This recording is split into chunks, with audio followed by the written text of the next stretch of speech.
Hello and welcome to Global News Today, bringing you exclusive insights and fresh perspectives from leading experts and influential decision makers every weekday here on Al Arabiya News.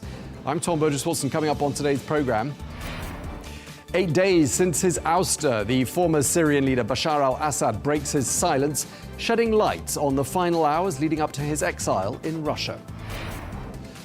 With Bashar al-Assad out, Syria's new leader is making diplomatic overtures, and the West says it is in direct contact. The Israeli Prime Minister Benjamin Netanyahu says he's spoken with the US President-elect Donald Trump and says that together they will change the Middle East. And a wave of unexplained drone sightings in several parts of the United States have triggered conspiracy theories and panic, and raising some serious questions about who sent them and why.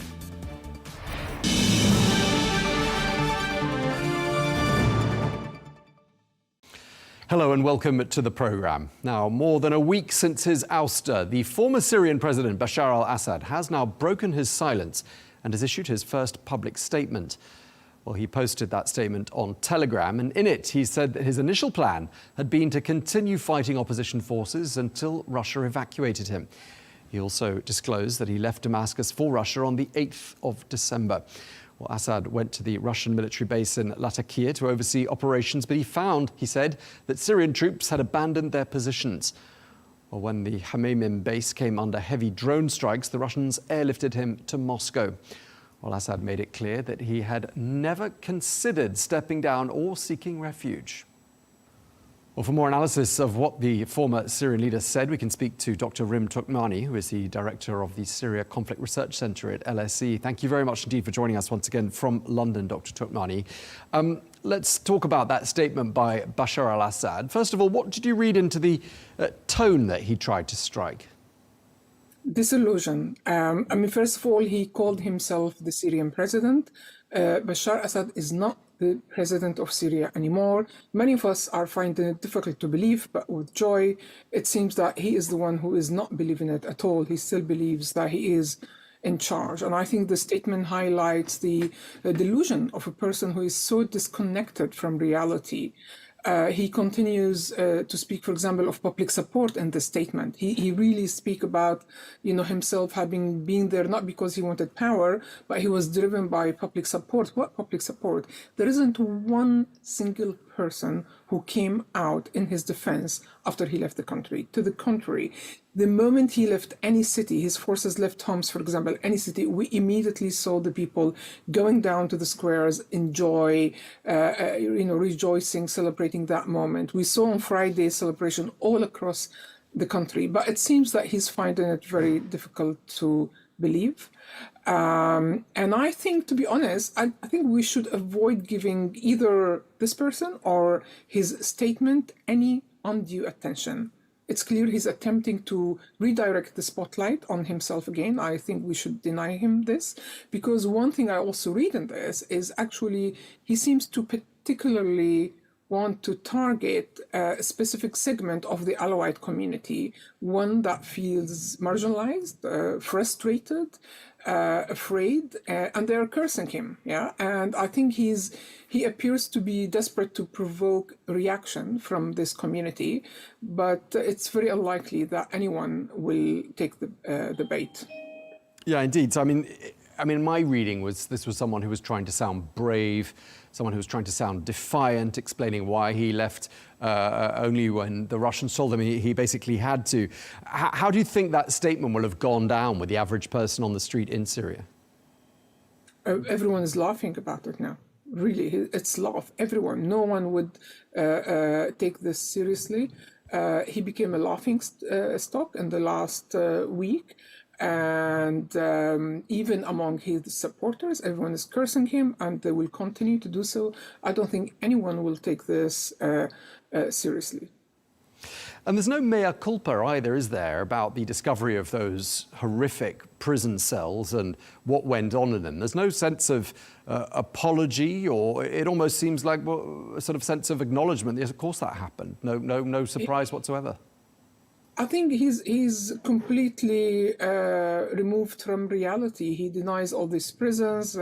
When he was sitting at the top of the country, he was holding the power. Everything was happening under his leadership, and he continues to deny it. I think he should be checked. He should be checked into a mental asylum. I mean, that's it's really laughable, and I really hope the media will not give so much attention to this person anymore.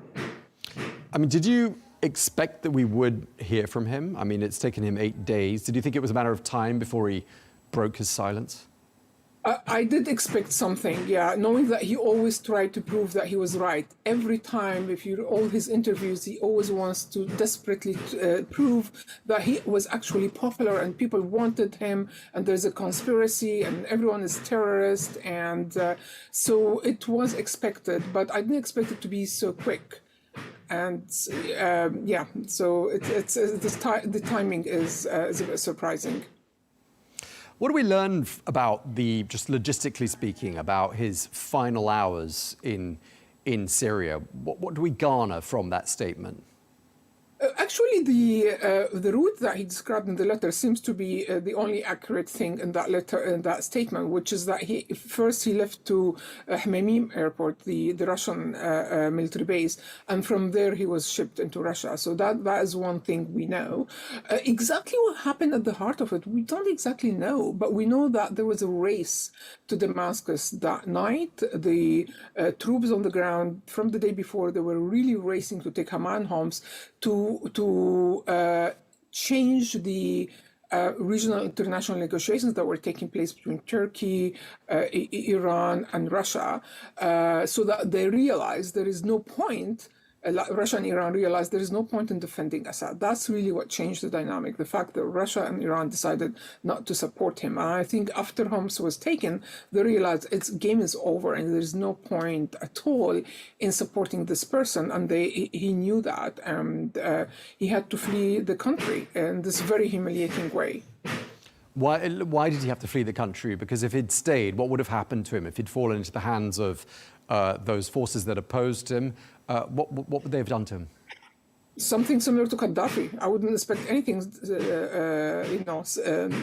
different. They would have gone to the palace and they would have done to him what has been, done to Gaddafi, basically. And of course, he is in Moscow, we believe. He's in exile there in Russia. What would you like to see happen to him? What do you think will happen to him next? To face justice. We want him to face justice. He is a criminal with so much blood on his hand. He has a whole country on his hand, not just the blood, the entire country. He left the Syrian state in ruin. He killed so many people. He caused so much misery. He broke so many mothers' hearts. He left the country in a wreck. He could have saved the country if he accepted to negotiate at the right time, if he accepted to hand the power in an orderly way, orderly transition to the Syrian people, to a coalition that represents the Syrian people, to inclusive body. But he refused until the last moment. He had a chance to negotiate an orderly transition. If he accepted that even half a day before he had to leave, he would have had a chance to leave in an orderly way, but he refused to. And he particularly wanted to hand the country to a group that is designated as a terrorist group, just to prove that he was right, that it's either him or terrorism. Either him or the country will be burned, as his supporters used to say. Okay, well, we're going to leave it there. Really appreciate you taking the time to speak to us once again here on Al Arabiya News. Dr. Rim Turkmani, thank you for your time. Thank you. Well, for more, we can speak now to Mick Mulroy, former US Deputy Assistant Secretary of Defense for the Middle East and the Pentagon's former top policy official for the Middle East, who joins us from Montana. Thank you so much for joining us once again here on Al Arabiya News. So Bashar al-Assad has broken his silence. What do you think he's trying to say to the world? So good to be with you and your audience. I think it's clear he's trying to explain why, after terrorizing the Syrian people for so long, he just essentially quit. And of course, he's blaming it on his troops. But the fact of the matter is he wouldn't have been there for most of the last 13 years of the civil war if it wasn't for the direct intervention by Russia. supporting him, propping him up militarily, and Iran, and to a certain extent Hezbollah with fighters. So once they had become, quite frankly, totally engrossed in their own conflicts, Russia with Ukraine, Iran, and Hezbollah with Israel, they couldn't contribute as much as was needed to keep the Assad regime standing. And when he made the decision to leave, as did Russia allow him to come to Moscow for asylum, he did so basically without even letting his people know. So he left many behind, and that's been widely reported in the media. So as you point out, this is his statement from his perspective, but it's not a shared perspective, to put it mildly. Indeed, and I mean, there was a lot of speculation about had he made some sort of a recorded address before he set off? Where is that recorded address, if indeed it ever existed? You know, was there a general expectation that he would say something? Did he have to say something, do you think? Well, I think it was an idea that he would say something, but he might not have, because he didn't want to compromise his exit out of Syria. And that's why he probably didn't tell even his closest staff, left them on their own accord, and essentially took his immediate family and left, and leaving behind a lot of his family, who is responsible in many cases for a lot of the atrocities. So they may see justice here. But it's clear that he won't. He brutalized the Syrian people for over a decade, killing hundreds of thousands, forcing the relocation of half the population of Syria. He should be held to account, but obviously he's not going to be, because he'll probably never leave Russia for the rest of his life. For the benefit of our viewers, let me just read a little excerpt from that statement. Bashar al-Assad says, "I have always considered myself as a custodian of a national project supported by the faith of the Syrian people who believed in this vision." He goes on to say he hopes that Syria will once again be free and independent. Does he sound slightly delusional to you? Yes, it's been his family over the last 5 decades that has kept it completely not free and subservient to a dictatorial rule of the Assad family. So that is clear. You don't need to ask an analyst from the United States. You could ask any Syrian, except for the ones that profited, by this regime, will tell you just how brutally oppressed they've been for the last 50 years, but certainly the last 13 years of this horrible civil war that was fought by Assad against his own people, including using chemical weapons against his own people, and just a horrible destruction of the country. One of the other things he says is he wasn't planning to leave Syria. He sort of implied he would have intended to remain there. But I mean, supposing he had stayed in Syria and had fallen to the hands of the new leadership in Damascus, I mean, what do you think would have happened to him? Well, I think if he would have stayed, he would have fallen in the hands of the opposition forces, because even he mentioned that the Syrian army essentially just fled. So he would have been captured, and I would hope he would have been gone through the judicial process of criminal prosecution, a fair prosecution, and then held responsible for his crimes against humanity. That's what I think would have and should have happened. But obviously, people like that, as soon as the going gets tough, they leave. And they leave their minions to deal with the consequences. He saw an opportunity to leave, and he took it after terrorizing the Syrian people for many, many years. He says in the statement he never sought to make any kind of personal gain from his status as the country's leader, and obviously his family were in power for 54 years there in Syria. What do you say to that? Well, I certainly think any investigators could track the money that I'm sure goes into his bank accounts that are in other countries. But just from seeing the media coverage of the toppling of the regime, they've shown many lavish lifestyle indicators, to include whole buildings full of luxury cars that apparently he purchased for himself. So he obviously, like many dictators, led his people to the brink of starvation, in many cases starvation, while he lived a lavish lifestyle that very, very few in the world get a chance to live. Just looking forward to sort of where things go to from here. I mean, the United States, like a lot of countries, seems to be making sort of cautious overtures to the new leadership in Damascus. What sort of calculations do you think they're making? Well, Tom, I think it really comes down to they want to see this work. Like most countries in the region, in the world, it is very important for Syria to be stable. It's very important for them to have an all-inclusive government. And I think the United States laid it out in 4 prime indicators. One, that it is a government that protects the minority and includes all the groups that make up Syria. 2, they allow unfettered humanitarian assistance to all parts of Syria, something that's often not done in conflict areas. 3, that they find and destroy all their chemical and biological weapons. And 4, according to Secretary Blinken, is to not allow Syria to be used by any country, read Iran or Russia for that matter, or any entity like ISIS, to be able to attack countries in the region. So whether it's Jordan, Iraq, or Israel, that can't happen. I think what Secretary Blinken is saying is if those things can happen, regardless of which opposition force groups goes into this transitional government and comes out as the selection of the Syrian people, that we can have a direct diplomatic relationship with them. That probably means delisting HTS as a terrorist organization and potentially Jilani as a specifically designated terrorist. But I think that is a wait and see attitude right now by not just the US, but a lot of our European partners and Gulf partners to see if the rhetoric of Jilani and HTS actually matches the actions when it comes to how they put this new government in place.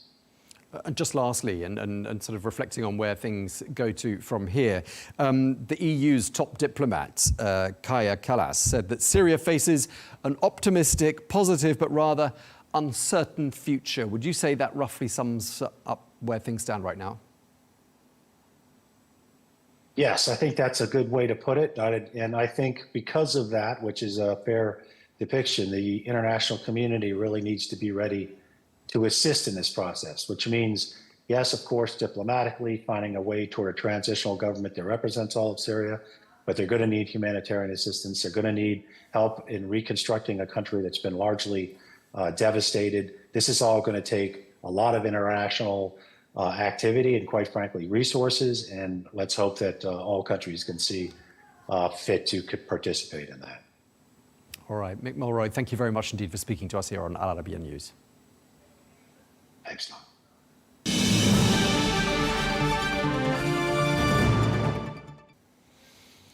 So 1 week since the fall of Bashar al-Assad, and Syria's new leader, Ahmed al-Shara, has been actively engaging in political affairs, recently meeting with the UN Special Envoy for Syria, Geir Pedersen, who arrived in Damascus during the weekend. Well, Pedersen stressed the need for a credible justice system in Syria, and he called for increased humanitarian aid to address the ongoing crisis there. So it appears that Western countries are keen to open communication channels with Syria's new leadership, hoping to ensure a peaceful transition of power after what's been nearly 14 years of civil war. Well, the US Secretary of State Antony Blinken has spoken to his British counterpart David Lammy about the situation in Syria, telling him that Washington will back, quote, an accountable and representative government. Well, for his part, David Lammy has stated that the British government has had diplomatic contact with the group that toppled the Assad regime. However, he emphasized that Hayat Tahrir al-Sham, or HTS, remains a proscribed terrorist organization. HTS remains a proscribed organization, but we can have diplomatic contact, and so we do have diplomatic contact, as you would expect. We want to see a representative government, an inclusive government. We want to see chemical weapons stockpiles secured and not used. And we want to ensure that there is not continuing violence. And so for all of those reasons, using all the channels that we have available, and those are diplomatic and, of course, intelligence-led channels, we seek to deal with HTS where we have to. Well, in an interview with state-run Syrian television, al-Shara has offered a glimpse of his economic and social plans for what he calls a new Syria. Well, the new Syrian leader proposed a 400% salary increase for workers. He called for the disarmament of all armed factions and efforts to rebuild war-torn communities. Well, let's get some more analysis now. We can speak to Basil Eastwood, the former British ambassador to Syria. Thank you very much indeed for joining us once again here on Al Arabiya. So far, it appears that Syria's transition has been rather surprisingly smooth. Is that how you see things? Yes, indeed. I mean, the outgoing government effectively collapsed, but did institute a sort of handover of power from the outgoing prime minister. So yes, it's been remarkably smooth so far. But the question is to what extent the government's writ actually runs beyond Damascus and the areas which HTS has effectively liberated. Yeah, and I'm just wondering, in terms of engaging with the new leadership in Syria, in particular in Damascus, we saw there, and we were just talking about Geir Pedersen, the UN Special Envoy to Syria, who'd been there at the weekend, talking about this credible and inclusive transition. I mean, it seems the UN is very closely involved. That's the way it should be, isn't it? Yeah, I'm sure the UN should have a role in this, but the individual governments will also have their own views as to how best to secure their interests. But those interests will definitely be best secured by opening channels of communication, as David Lammy was saying. Indeed, and the UK has been in contact with the new leadership there. The EU has a special envoy in Damascus right now, in fact. The US and the UK, as we've been saying, in touch. Any country taking the obvious lead at this stage? No, I don't think so. I think, not that I am aware of, at any rate.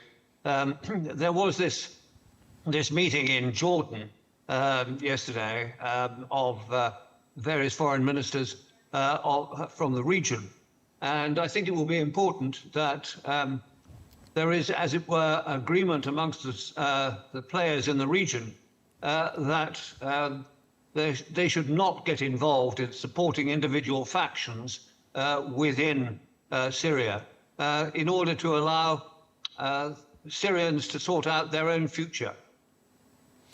Yeah, and obviously this is a dilemma for a lot of countries at the moment. Do they take HTS off their list of prescribed terror organizations, or do they engage? And if they don't engage, they're going to leave a vacuum and someone else will fill it. Do you think that roughly sums up the dilemma? Yes, of course it's a dilemma. But personally, and I think privately others would agree, that very often, if you want to make peace, you have to talk to people you don't necessarily agree with. And certainly that's what we did in Northern Ireland. And the fact that it is a terrorist organization, or certainly was, should not prevent us from talking to it as and when we need to. And it's also important in terms of the development of the organization itself, because these organizations tend to live in a sort of intellectual bubble. They only talk to people who agree with them. And it's very important for them to be exposed to people who have other views and to broaden their outlook on the world. Indeed. Turkey reopened its embassy in Damascus during the course of the weekend. Do you think it's a bit too early for other countries to think about following suit? I'm not sure that we have gone to the point of opening formal diplomatic relations, but there are all sorts of intermediate stages. You can have reopen the physical building, and you can put in a staff who are working through notionally working through another power which is responsible for the relationship. Or you can have a relationship at chargé d'affaires level rather than ambassadors. The critical point is whether the government actually in Damascus is effectively in control over the country. And if it is, then we have to do business with it, whether we like it or not. I think the main factor now is whether Damascus is actually going to reach some sort of accommodation with the Kurds, and whether the Turks are going to allow them to do that. The Turks will be very wary of this because of their views about Kurds within Turkey. But I think for the good of Syria, Turkey has to allow a Syrian government to take account of Syrian Kurds' position in the east of the country, because they control critical areas, including the oil-producing areas. Quite interesting to see which countries don't seem to want to be getting involved diplomatically with this new leadership. Russia says it has evacuated some diplomatic staff from Syria. The diplomatic missions of Belarus, North Korea and Abkhazia have also left Syria. Do you think this shows that perhaps Syria's next generation of leaders don't want any Russian involvement in the future path their country takes? I suspect that the new Syrian government doesn't want any, doesn't want to create any unnecessary enemies. The main motive for the Russians may be that they thought that there was going to be such a public demand for action against Russians and Russian interests in Syria that it was better to reduce their profile. The Syrian government, certainly the Hayat Tahrir al-Sham, has no reason at present to want to be nice to the Russians, but I doubt if they'll want to be particularly nasty to them. The question then is whether they're going to dangle over the Russians the possibility of retaining some of the facilities at Khmeimim for their air force or in Tartus for their navy. I suspect that they would do better to say thank you but goodbye to the Russians there. All right, well, thank you very much indeed for sharing your thoughts with us. Really appreciate it. Basil Eastwood, former British ambassador to Syria. Thank you. Cheerio. Bye.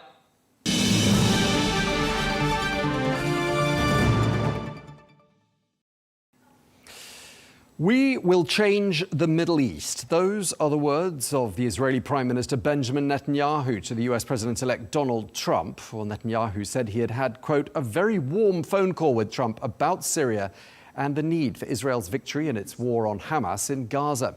Well, Netanyahu also emphasized to Trump Israel's commitment to preventing the Lebanese-based group Hezbollah from rearming.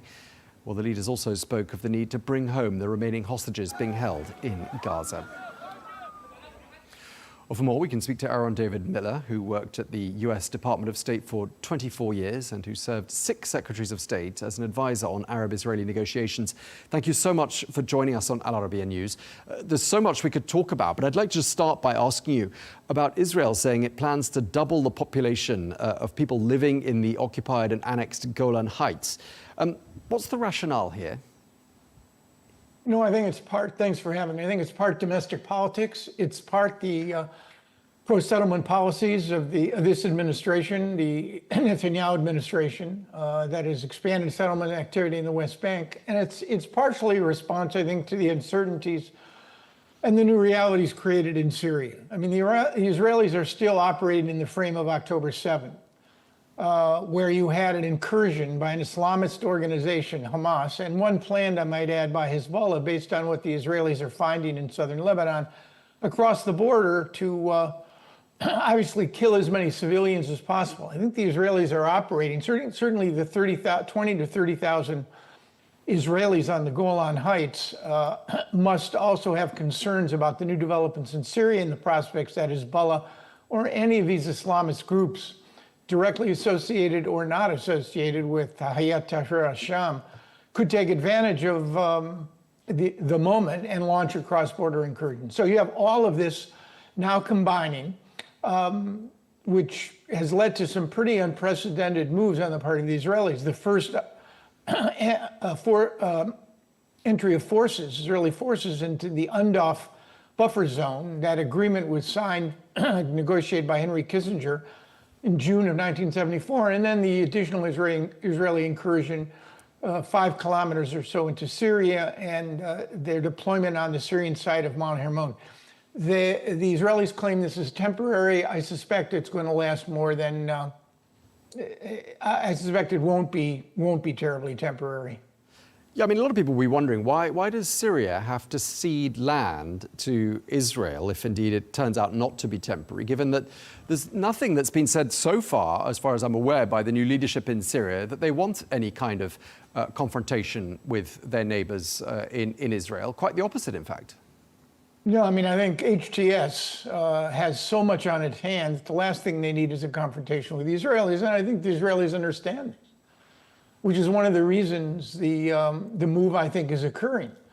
Mr. Netanyahu's maximum leverage with respect to U.S. policy is occurring between administrations. As the Biden administration leaves and the Trump administration ascends, this is a period of maximum leverage. And I wouldn't be surprised if there are additional settlement expansions in the West Bank and an effort by the Israelis also to pursue the judicial overhaul, which you remember in 2023, the Netanyahu government and the justice minister sought to undermine the elements of the Supreme Court and judicial power in order to change the balance in favor of the executive, or in this case, the prime minister that controls a majority in the Israeli parliament. So there may be other moves that the Israelis make during this period. It's a sort of a Bermuda Triangle right now with respect to U.S. efforts to push back. So I think for all these reasons, you have a risk-ready Israeli prime minister. I might add, he's also on trial for bribery, fraud, and breach of trust. He began testifying last week, and that testimony will continue. So anything that creates any sense of distraction, particularly in the national security side, and is viewed as a positive by his constituency, his hard-right constituency, for him is a plus. And also, presumably, at this stage, it does look, doesn't it, like most of what Benjamin Netanyahu is doing at the moment comes with the blessing of the incoming Trump administration. I don't think there's any doubt about that. I mean, whether or not the sugar high that the Trump administration in 1.0 created for the Israelis will continue in Trump 2.0 is a very uncertain proposition. Remember, everything the Trump administration did with respect to Israel during the now president-elect's first term was easy. They were easy lifts. Basically, they were all rhetorical. You could recognize Jerusalem as the capital of Israel. You could move the embassy there, which was very popular in the U.S. Congress. You could declare, as the first administration did, Israeli sovereignty over the Golan Heights. This may not be the case in Trump 2.0 because the decisions that are being weighed by the Israelis right now are quite consequential. Number one, whether to formally annex the West Bank. Number two, what to do about the fact that Iran is a nuclear weapons threshold state and to stop it from actually possessing nuclear weapons, which could involve an Israeli strike against Iranian nuclear sites. These are questions that are not just rhetorical. They involve U.S. interests and they involve consequences. And I think the last thing this president-elect wants is a major multi-front Middle East war. At the same time, he also does not want to be the president on whose watch Iran joins the nuclear weapons club. And those are two sort of juxtaposed issues that may well be in conflict. How does the administration avoid a multi-front war, which could have severe economic consequences, and still essentially maintain a degree of calm and remain true to the sort of America First problem? That would suggest diplomacy. It might well suggest that Trump administration would be interested in a deal. I suspect the Iranians are, given the fact that they are unbelievably weak and vulnerable right now. Indeed. I mean, but Donald Trump and his incoming administration have got other allies in this region of the world, not just Israel, and a lot of Arab countries, and not to mention European powers, have expressed serious concerns about what Israel has done. I mean, within hours of Syria's new leaders coming to power, There were strikes on Syrian military targets. There has been this incursion into Golan. I mean, the relationship clearly not off to the best of starts. Do you think these concerns expressed by these Arab nations and by Europe are being heard in Washington? Well, let's take a look at the last year to answer your question. Do you think this next coming year could be worse than the impact of the Israeli-Hamas war in Gaza, where European nations, the ICJ, the ICC, the UN, Security Council, the General Assembly, key Arab states, did you see one Arab state, just one, freeze or formally sever its relationship with Israel as a consequence of the exponential rise of Palestinian deaths and the humanitarian catastrophe in Gaza? I mean, the Bahrainis, I think, temporarily may have frozen some programs. What about the Emirates? What about the under-the-table cooperation on the security and intelligence side between Israel and Saudi Arabia? What about Morocco? What about Egypt and Jordan, for that matter? Did a single Arab state break relations? Or did a single European country, the ones that the Israelis are more concerned about, the French, the Brits, the Germans, did a single European country impose sanctions? The answer is no. So when you ask the question, do I think the Arab world and key European states are going to somehow stand up and punish the incoming Trump administration or the Biden administration? I mean, I think you know the answer. The answer is the international community and the Arab states, regardless of the moral or ethical or even political risks of doing business with the Israelis, are prepared, have been prepared, are prepared, and will continue to be prepared, it seems to me, to continue these relationships out of practical politics. And I don't see any of this changing. And finally, I cannot imagine that 2025, certainly for Palestinians, could be a worse year than what they've suffered in 2024. So no, I don't think it's going to have much resonance in Washington because the Arab states and the Europeans are simply not serious about trying to impose any consequential costs on either Israel or the United States. When you look at Syria and its new chapter and its new leadership, do you think the country's got a phase of stability ahead of it? And what do you think the international community is doing to help that come about? Yeah, you know, I'm trying very hard because I think what the Syrian people have suffered is so horrible and so abominable. I'm trying to be as optimistic as I possibly can. I think that I guess the question is, will Syria be the exception? That's the really key question. Every time in the last decade and a half that we've seen an Arab authoritarian overthrown, it has led either to more repression or dysfunction. I mean, let's take a look. Mubarak was replaced temporarily by Mohammed Morsi and then by Abdel Fattah Sisi. You got more Egyptians in prison now than during the Mubarak regime.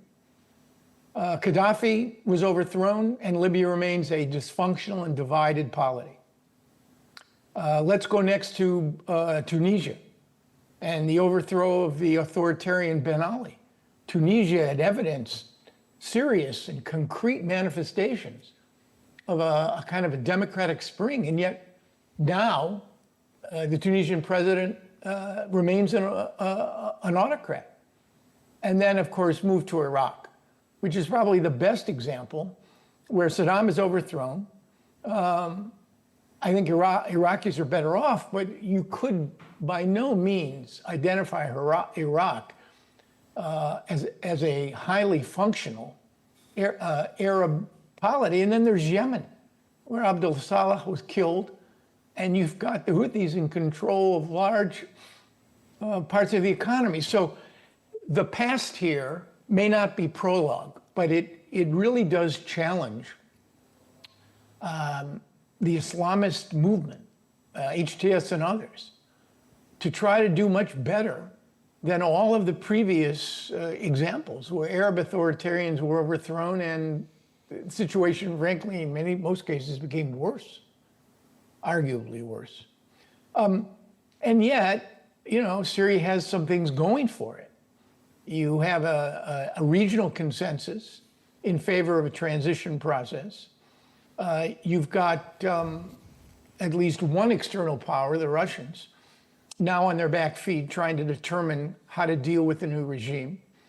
And the Iranians, of course, who have brought misery to the Syrian people, also weaker and vulnerable. I guess the question is, will Ahmed Shara, aka Namdegher Abu Muhammad al-Julani, will he and his compatriots prove that they can bring to Syria, a country of 23 million people, a different sort of governance than they brought to one of the most conservative areas of Syria, the Idlib province, which they clearly governed not in the spirit by any means of Al-Qaeda or the Islamic State, but remember, HTS was an authoritative, principled, conservative Islamic regime. Can they govern a country, a multi-confessional, multi-ethnic country, which is essentially broke and spiritually battered as a consequence of decades of sort of mafioso family-like repression, Captagon exporting regime of the Assads? Can they overcome all these challenges? I certainly hope so, and I'm hoping that there'll be a better pathway for the Syrian people. They truly and surely deserve it. All right, we're going to have to leave it there. Really appreciate you taking the time to speak to us, Aaron David Miller. Thank you. Pleasure.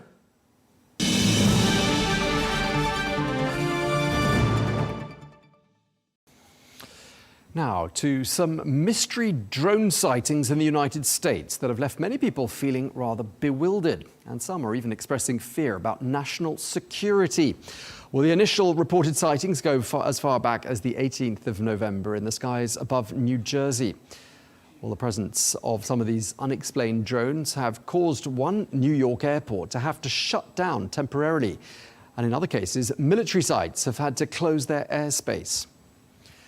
Well, fielding calls for a military intervention, the US authorities have tried to reassure the public that the drones do not pose a security threat. But President Joe Biden's administration is under fire for being unable to identify the origins of the drones spotted all the way from New York to Massachusetts to Pennsylvania. Well, Biden's own party member, Senator Chuck Schumer, is calling for easier collaboration between federal, state and local authorities to detect and deter these kinds of aerial objects. Well, the US President-elect Donald Trump, meanwhile, is urging that the government shoot them down and keep the US public informed. Meanwhile, the former governor of New Jersey is warning of the risk of fueling conspiracy theories if people are not kept properly informed. I agree that they need more authority, but to not say that this is not unusual activity, it's just wrong. I lived in New Jersey my whole life. This is the first time that I've noticed drones over my house. And I was in a restaurant in Monmouth County on Friday night, had people at the bar coming up to me and saying, Governor Murphy won't tell me anything. The president won't tell me anything. Do you know? Like, well, I don't know, but I will tell you this. I think this is what happens in our society now, George, because we're used to having things so rapidly. If you don't fill that vacuum, then all the conspiracy theories get filled in there. So you've got people like Congressman Jeff Van Drew saying there's an Iranian mothership off the coast of New Jersey. True. Absolutely not true. And provably now not true. The former governor of New Jersey speaking there. Meanwhile, the authorities are saying they're rolling out technology and personnel to try to address this issue, even sending a drone detection system to New York. Well, there are so far no known indicators of any foreign involvement. That's what the authorities are saying there. Well, let's listen to what Homeland Security's Secretary Alejandro Mayorkas said to ABC News. We have not seen any foreign, we know of no foreign involvement with respect to the sightings in the Northeast. And we are vigilant in investigating this matter, the Department of Homeland Security, with the Federal Bureau of Investigation in the lead. It's our job to be vigilant in the federal government with our state and local partners on behalf of the American public, and we can assure their safety by reason of that vigilance. We've deployed personnel, technology, and if there is any reason for concern, if we identify any foreign involvement or criminal activity, we will communicate with the American public accordingly. Right now, we are not aware of any. If we become aware of any, we will communicate accordingly and take appropriate action. Okay, well, let's try to shed some more light on this now. We can speak to Nick Pope, the British government's former US UFO investigator who's based in Arizona. Thank you so much for joining us on Al Arabiya News. Just wondering, have you seen any unusual drones in the skies above where you are? And what's your explanation for these drones that are being spotted all around the US? I haven't seen anything personally, but actually my wife and I used to live in New York City, so I would have been right in the middle of some of this activity. And yeah, it's genuinely mysterious. It's like the United States is almost in a state of siege at the moment. And this is the story everyone is talking about. But as you say, there are no answers from the government yet. And yet, on the other hand, they turn around and say to people, well, there's nothing to worry about. Well, if they don't know what's going on in our skies, how can that assurance really be taken seriously? Yeah, while you've been talking, we've been looking at some footage that shows these drones. I mean, quite difficult to show on television because they're tiny, little specks of light buzzing across the screen. How many drones are we talking about here? Oh, several dozen at least. And of course, as with UFO sightings more generally, there is chronic underreporting of this. There isn't, for example, a single focal point for anyone to contact. So this is why you've got a multiplicity of different agencies involved right now, which is adding to the confusion and adding to the problem. We've got the FBI involved, we've got the Department of Homeland Security involved, local police and law enforcement involved, and the Department of Defense. And when you look at the potentially sensitive areas where these drones have been sighted, we're talking about critical infrastructure like reservoirs. There's apparently a military research facility, one of Donald Trump's golf courses as well. I mean, does that offer any clues as to what the possible explanation or origins or motives for these drones being in the skies could be? It does. And as you say, these things have been seen over critical national infrastructure and military bases. And those are exactly the sorts of locations that a foreign adversary would want to conduct espionage over. And of course, we've heard a lot of stories recently about huge advances in drone technology, drone swarms, for example, controlled by AI. So the idea that this is a foreign power, perhaps launching drones off a commercial ship or maybe even a submarine, is not as far-fetched as it sounds, and that's why this must be taken as a serious defense and national security issue. Yeah, it reminds me of the story about the Chinese spy balloons, that whole saga, not so very long ago. I mean, are people drawing parallels with that, do you think? Yes, they are, and I think that's why President-elect Trump has called for these things to be shot down. And clearly, that can't happen if these things are over populated areas. But like the spy balloon, some of these drones have been seen over the water. And that does suggest, I think, that as President-elect Trump says, that's exactly what people should try to do. And maybe the military has done this, but if part of this is classified, maybe they just aren't telling people everything. Yeah, we were just listening there to the former governor of New Jersey who was saying that basically if the government doesn't give people information, then the information vacuum is filled by people who've got some pretty far-fetched theories of their own. Does that sort of make sense to you? It does make sense, and that's absolutely what's happening right now. I mean, we are getting some people talking about this almost in terms of an alien invasion. Well, I think, that's a little far-fetched. I suppose they haven't ruled out the extraterrestrial hypothesis, but there's no evidence for it here. I mean, these are likely to be probably different things going on in parallel. Some of these will be hobbyist drones, commercial drones. Some of them might belong to a foreign adversary. And some of what's going on, frankly, is just mass hysteria. People just caught up in this media-fueled firestorm of a story. Yeah, I'm wondering what that says to you about the sort of the general public mood in the United States. I mean, this sense of heightened anxiety and this sense of collective fear. I mean, what do you read into this?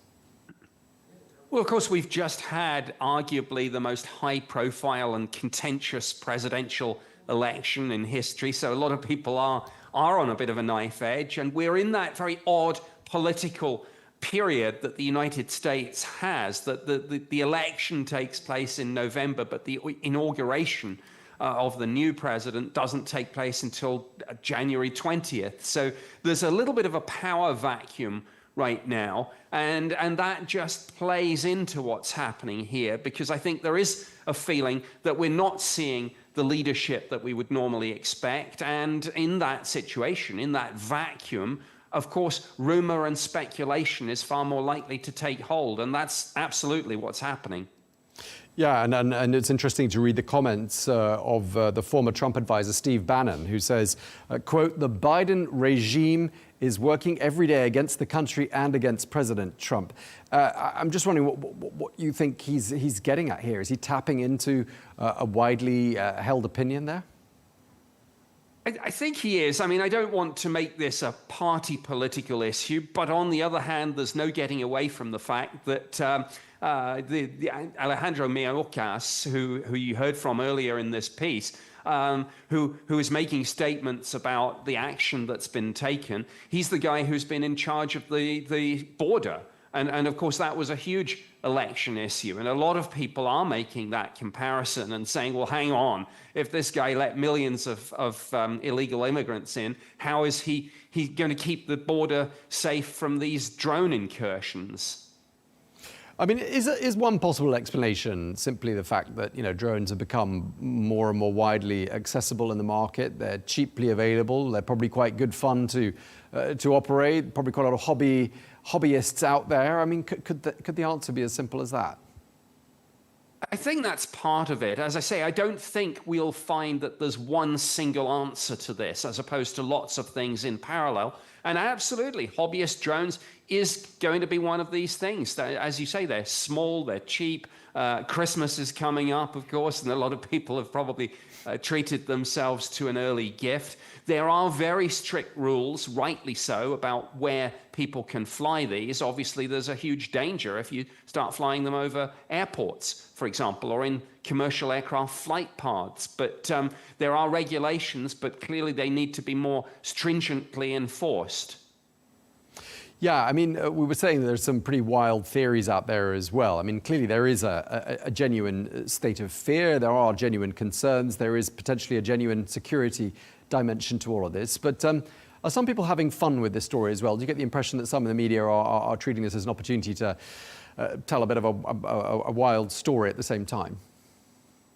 Yeah, I think that's part of it. And I live in the United States. I've lived here since 2012. I can't recall anything quite on this scale. I mean, it's almost 24/7 media coverage here. I'm getting multiple requests a day for interviews and comments on this. And yeah, some of the stories are less about national security and defense and more about alien invasions and little green men. So yes, the media, or parts of the media, are having some fun with this. Now, the Pentagon, I should say, they do have, the Department of Defense does have an office now set up to look at UFO reports.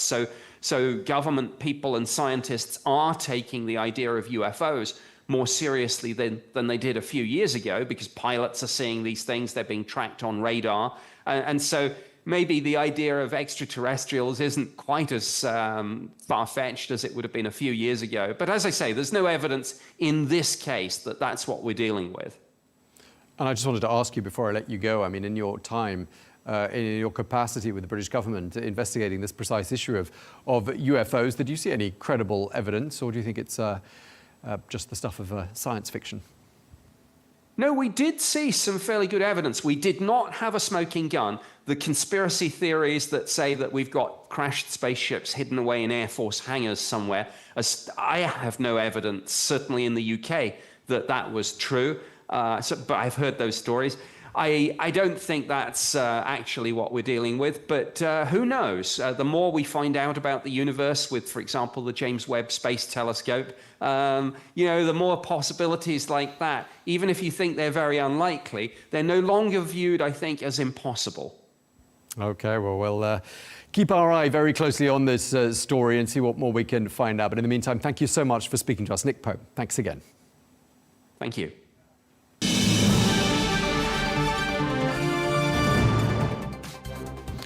Well, that is all we have time for on Global News today. Thank you very much indeed for watching. Be sure to join us again tomorrow for more exclusive interviews. Until then, goodbye.